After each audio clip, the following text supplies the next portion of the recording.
Ride number 2. So gumising ako ng maaga like 6 a.m. in the morning. So nag-freshen up muna ako so para magising-gising tayo. And then nilabas ko na yung mga nabili kong cycling jersey. So I choose white because kita-kita yan sa umaga. Kahit nag-ride ka, white is the best one. So yeah, ito yung bike ko. Ride na rin siya. Ready ko na kagabi pa. So yes, at prepare ako ng aking breakfast. Ready tayo kutumin habang nasa daan. So eggs and toast bread. I like avocado toast in the morning and black coffee. So tara, kain tayo. Thank you Lord for the blessings of the food. So yeah, yan, sunscreen tayo kasi mainit sa daan. And then prepare ko na rin yung aking Gatorade para ma-rehydrate tayo. Dahil sa biyahe yan, gamit ko muna yung rubber shoes ko. Ayoko muna bumili ng cycling shoes, medyo mahal pa kasi nasa beginner. Gusto ko muna sanayin sarili ko. And then, maraming salamat nga pala sa helmet na ito. Courtesy by Toots Holland. Thank you so much bro sa blessing ng helmet. Yan, hindi ko muna ginamit siyempre yung mga sasakyan ko. Yung isa dyan na ginagamit ko kasi gusto kong i-challenge yung sarili ko sa malayo ang ride. So kasi may pinaghahanda na akong ride na parating.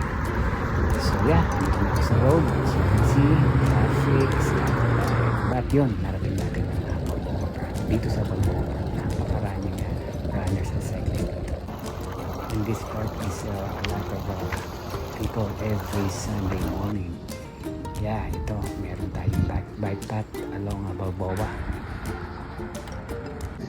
Yun, water break muna tayo, no? So nakarating na tayo dito sa Balboa Park. Inside of Balboa Park, there is a lake, a man-made lake. So as you can see, meron mga ducks yan. And then marami rin activity rito every Sunday. So mas marami ang mga tao dito sa loob ng park na to. From home to Balboa Park here is almost 9.7 miles. And yung speed ko kasi is 12 mph lang, kasi marami nasa dumaan tayo sa side street, and also nasa